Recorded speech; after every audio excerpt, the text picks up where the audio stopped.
We begin here. I'm open. Say it again. Not as a Pinterest affirmation. Not as a weak-ass hope whispered in the wind. Say it like thunder.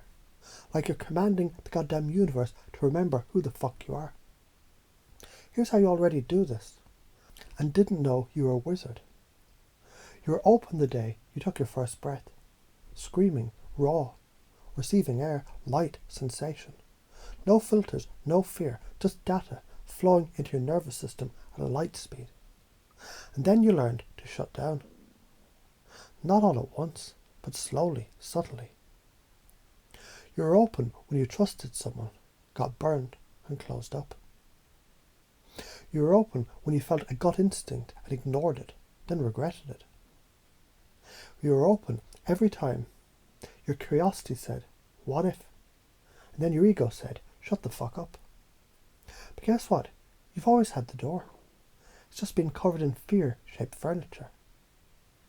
Here's some new ways you can open and scare the shit out of your ego in a good way. Open your mouth when your throat chakra trembles and says, stay silent. Open your posture when you want to collapse and hide. Open your calendar to the uncomfortable meeting, the hard conversation, the real fucking work. Open your heart when love shows up without a receipt or warranty. Open your mind when someone's perspective pisses you off. There's medicine there. And here's the kicker. Sometimes openness feels like chaos, confusion, disorientation. Because when your brain doesn't know what to do next, it has to rewire. It has to search for a new pattern. That's neuroplasticity. That's science. It's how your brain updates its goddamn operating system. Here's why it's so important.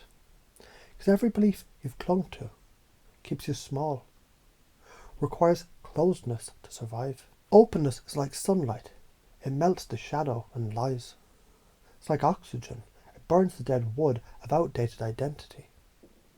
When you're not open, you're stagnant.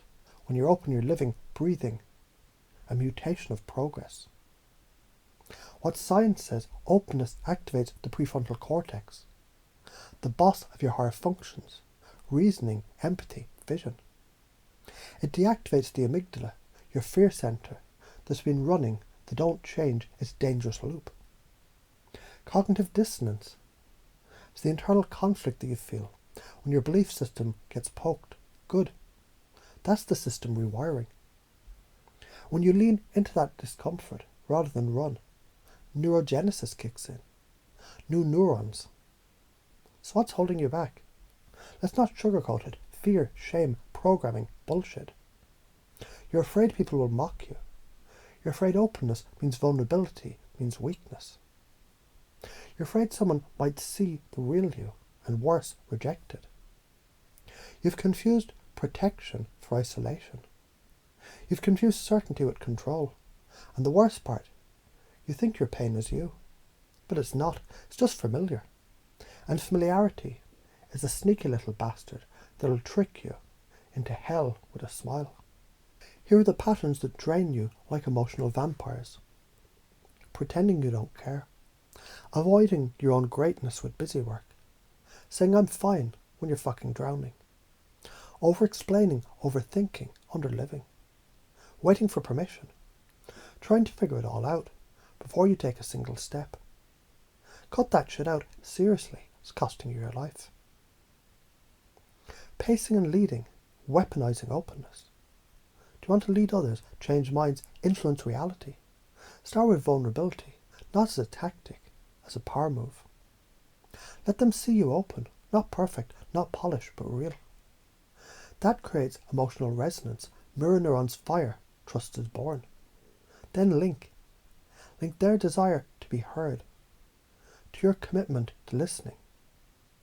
Link their frustration with your story of transformation. Link their limiting belief to a new possibility that makes them burn for change. That's leadership, that's magic, that's pacing and leading. What would change if you lived this? People would lean in when you speak, not because you're loud, because you're real. Your relationships would deepen, explode, expand. Fear would still show up, but you'd smile, say thank you for input, and move anyway. You'd stop playing whack-a-mole with your symptoms and actually treat the root. And most of all, you'd feel fucking alive again. So what now? Stand up, say it loud, not a whisper, as a declaration. I'm open. No more half-living. No more waiting. No more fucking excuses. I'm open to the unknown, the uncomfortable, the divine chaos of becoming something greater than my past. And I'll not close again. Let that belief install in your cells. Let it reprogram your spine. Let it awaken the God force sleeping in your bones. You want heaven on earth? Start with one open moment, then another and another. Because I'm open isn't just a belief. It's a fucking doorway to your next life.